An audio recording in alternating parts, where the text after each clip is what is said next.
everybody, I'm Natalie. And I'm Max. And we're cruising Israel for ILTV. Max, I know we've went to many farms before, but never a honey farm. Ooh, a honey farm. You're gonna go inside the honey farm? Well, we'll both go inside the honey farm, we'll look around, we'll see how they produce the honey. But to make honey, you gotta have millions of bees, literally. Are you prepared to face millions of bees? Let's not go that far. I don't think I'm gonna do that. We'll just smell some honey, taste some honey. I don't know, I'd like to see you get in there with those bees, but let's see what we can do, huh? Okay, let's go. All right. In the land of milk and honey, it's no surprise that we came to visit the bee farm that has been producing honey for almost 80 years. So today we're going to learn all about the production and maybe even taste some. Let's check it out. Ever thought how the world would be like without bees? Well, bees keep plants and crops alive, so they're pretty significant for the survival of agriculture.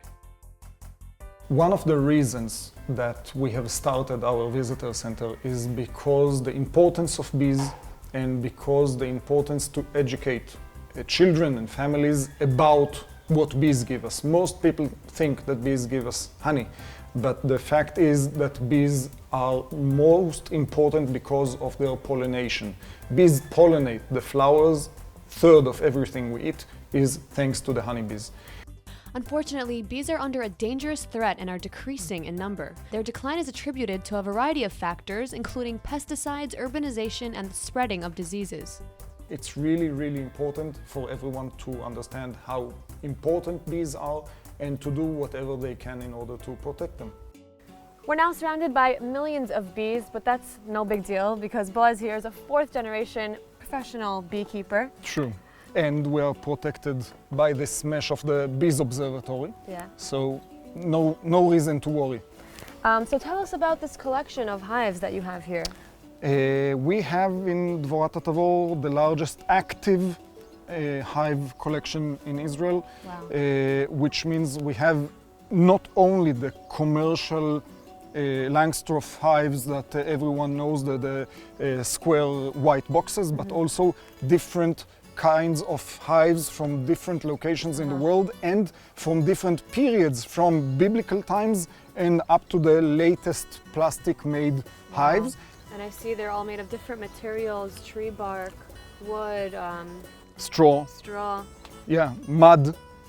Yeah, and each type presents different challenges.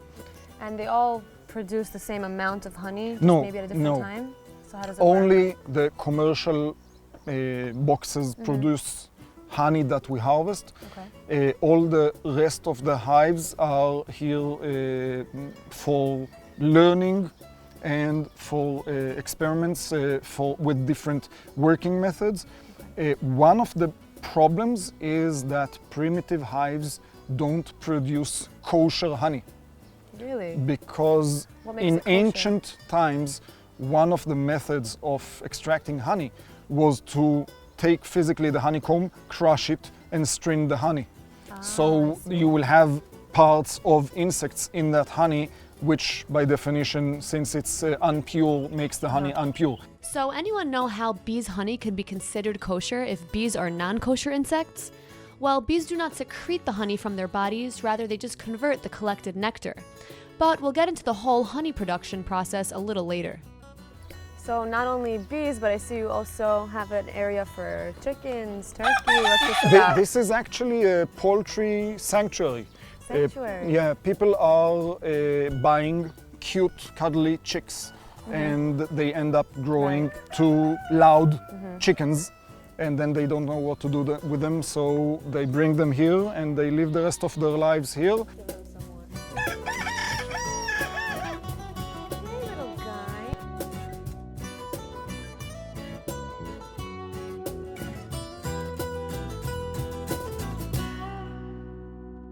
Before we go to the bees observatory, I have a little surprise for you, which is something completely different. Ooh, I love surprises.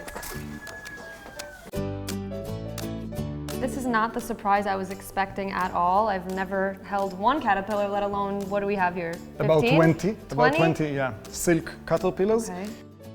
My whole hands are wet. They're just It's wet. They're slimy. No, it's just because they are warm. It's a bit sweaty. Oh my god, they feel really Max, you're doing this after this. Ah, I think one of them's falling. It won't. So interesting to observe, to examine. And each one of these caterpillars will make a cocoon from silk thread in a few days. Okay. And from those cocoons, you can take out the fiber and make fabric, silk Wow. fabric. So they're actually very useful. They're actually not so gross. They're just like gummy worms. Okay, this feeling is too weird. Here you go, Boaz. You can have them back. Enjoy the Thank you silk. very much. Now, although holding a handful of caterpillars is weird, it gets even weirder. Boaz, what is going on here? Please don't tell me that this is you in these photos. It was, yeah, it was about 3 years ago. Wow. There was Brave a man. bee building competition for charity, and I ended up getting third place. It was in Canada. Can anyone guess how many bees are actually on Boaz's face?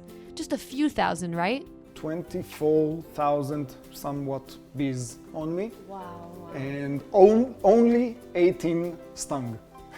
Only a true bee lover and a daredevil could pull that off. So what is the process of the production of honey? I'll get into that in the bee observatory, but first you have to suit up. Oh, I'm coming with you? Yes, you are. I don't know about that, Boaz. I insist. The bees insist. Okay, let's do it. Hold this. No, like this. It's like dressing my children. All right, well, we're about to enter the bee observatory. Just 500,000 bees. More, don't tell her. So the first thing is we need to visit the hives. We use the smoker in order to mask a little bit the scent from the bees' communication. Okay. I can open one of the hives, take out the roof, and now you can tell everyone that you're standing beside an open hive. How many bees are stinging you now? None, because bees don't sting without any reason. Bees are really docile. Only if they're threatened. Only if they are threatened. And now they're too busy to They pay are attention just to us? doing their thing, okay? We want to take out one of the honeycombs and I want to show you the actual honey. So I puff a little smoke inside, which enables us to take out the honeycomb without the bees getting annoyed, okay? Wow. And you see all the bees here, and you can hold the honeycomb. Famous last words. Okay. Now, this is a honeycomb. The bees are making the honey. All the capped cells here are cells that are already full of honey. So if I puncture them just slightly, you will see the honey dripping. Oh, wow. Okay? You see the honey dripping? The bees will fix this, don't worry. I don't want to spoil their comb. But this is how honey starts. It is then taken to the extraction room where they extract the honey and are put into jars for sale. This is an empty honeycomb. Bees are building it. And this is a honeycomb already full with some honey. And when it will be completely full, only then we will extract the honey. Okay, so how long does it take for one of these to be completely ready and ready to extract it? In the peak of spring, a complete floor with up to 40 kilos of honey could be ready in a month. In a month, the busy bees will make over 40 kilos of honey. This depends on the amount of flowers and nectar that is available. So what is the best climate for the bees to produce the honey? The best climate is a healthy climate where you have rain all through winter and not in large bursts of rain. And then you have a longer period of flowers blooming in the spring, more nectar, then more honey. Less flowers, less nectar, and less honey. This year we will produce probably 15% less honey than last year. Wow, really? Yes, because the lack of rain. So the type of flowers that the bees pollinate from, does it affect the taste of the honey? Definitely. That's what determines the variety of honey, because if the bees pollinate avocado trees, Then the nectar they will bring into the hive is avocado flowers nectar, and the honey is avocado honey. It's not the fruit, but the nectar of the flowers. Okay, Natalie, I've showed you everything we are doing here, and the only thing left to do is for you to taste honey. The purest honey there is. And you need to, that's the only process we do is physically dip the teaspoon in and taste the honey. That's the only thing you need to do. Wow, it's very good. Hey Max, how's it like being a bee?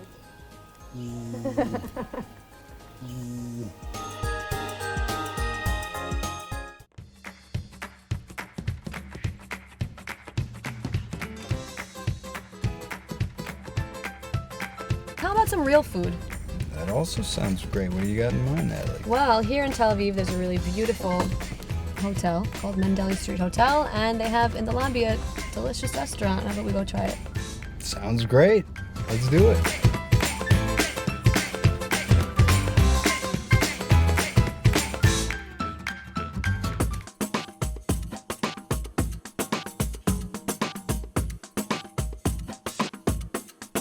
In the boutique Mendeli Street Hotel, just a few moments away from the Tel Aviv beach, is the sophisticated and chic restaurant Masha.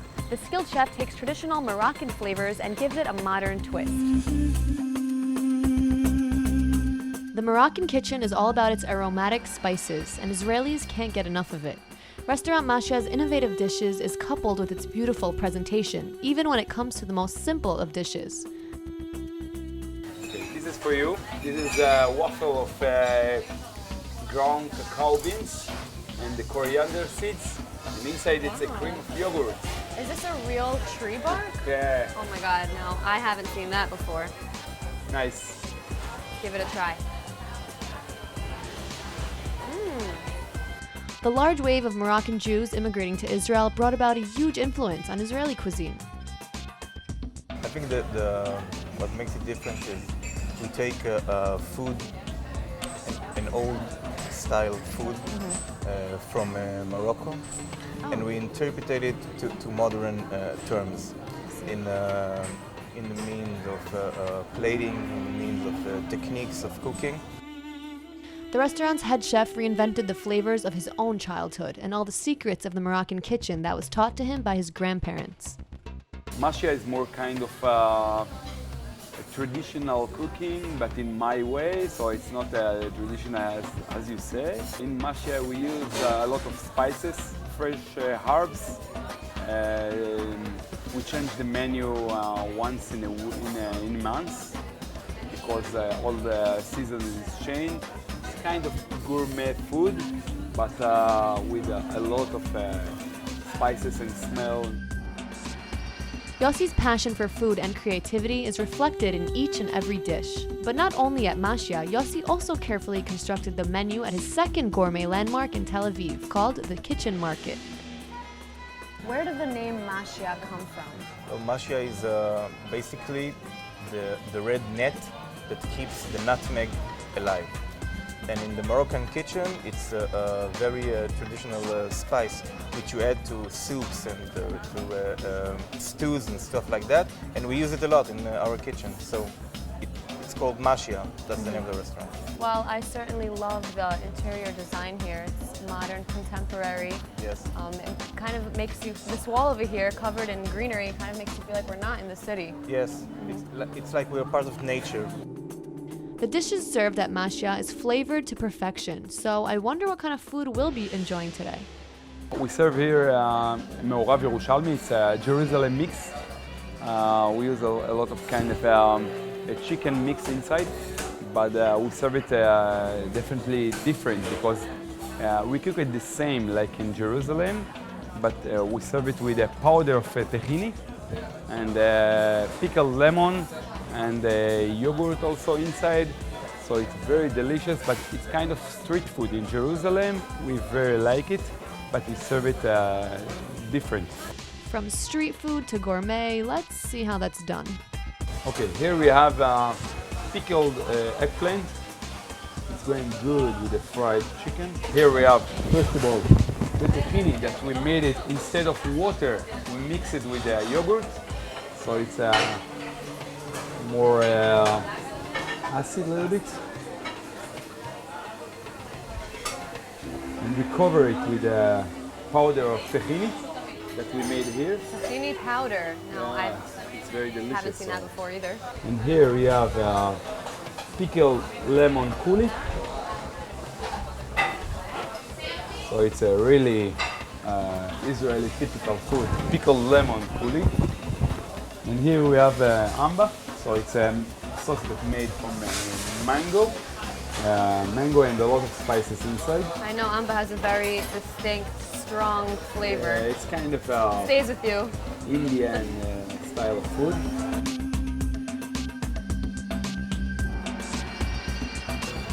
Give this a try.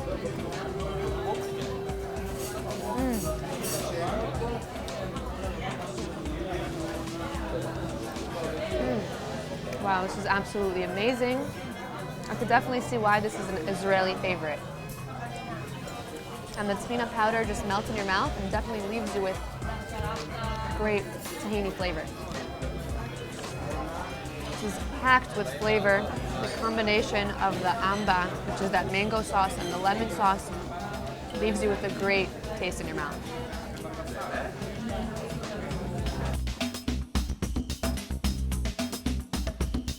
We found out that the Israeli crowd is very open-minded to these sort of things, and also the tourists that comes here, they find out about the Israeli traditional food, but it's served like European food.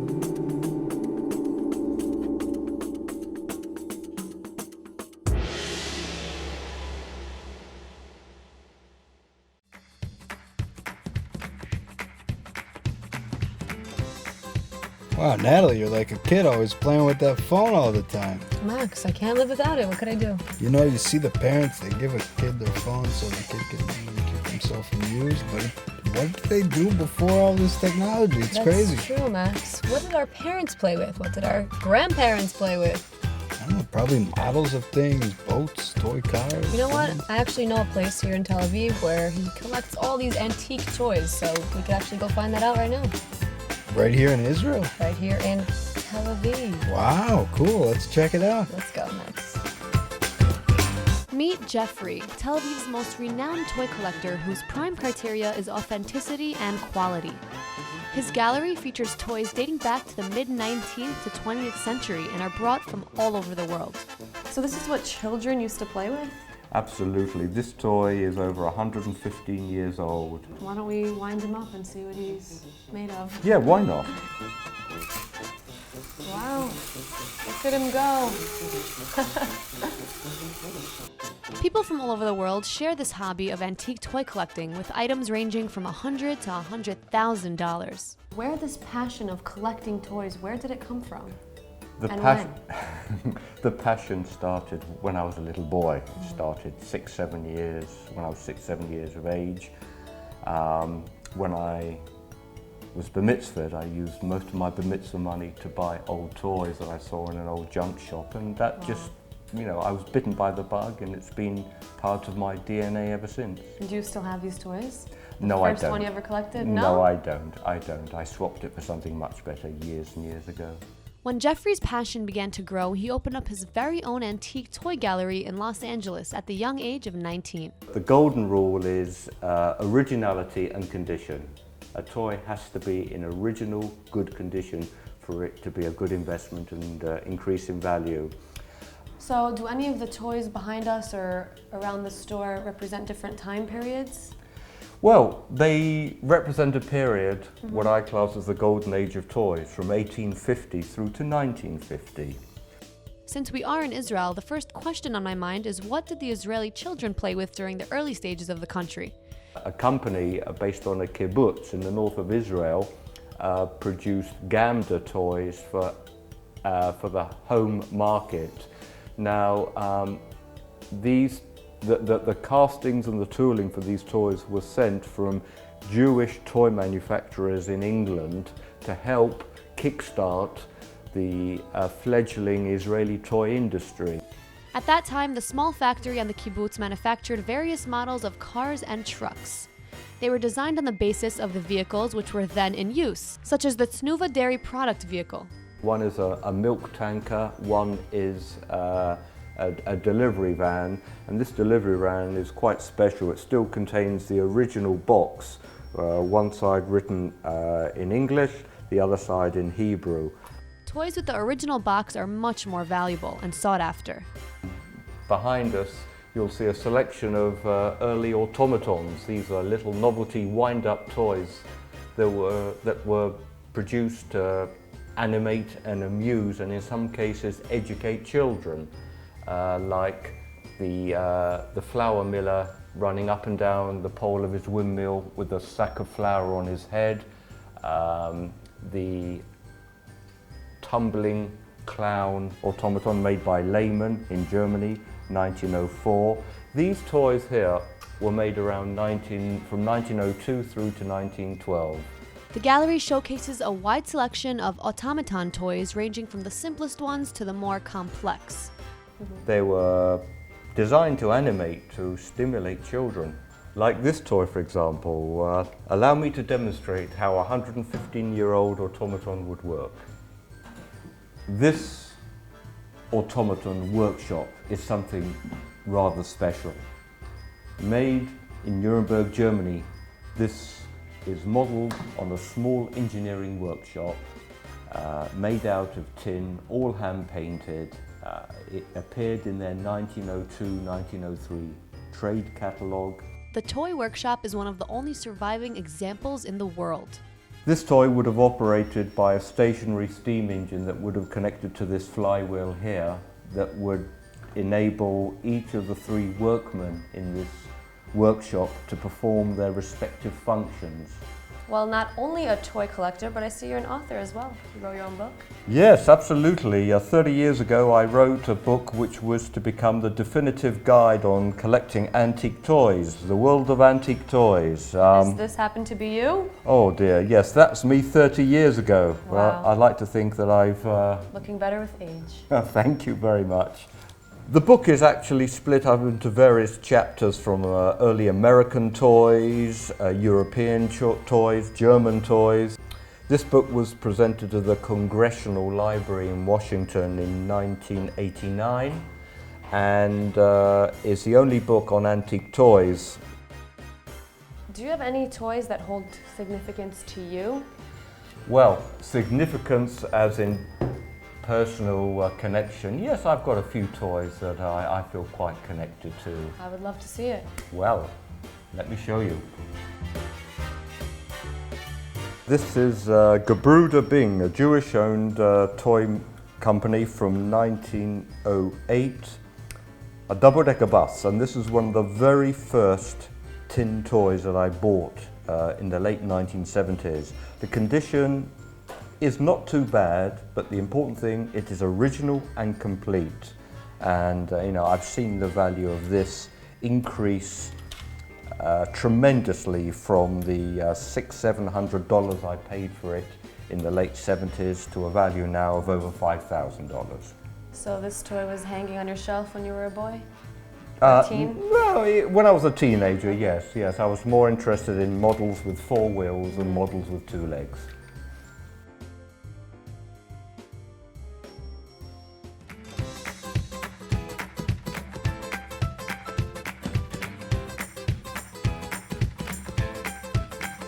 Well, that's it for us this week, folks. Thanks so much for joining us for another episode of Cruising Israel.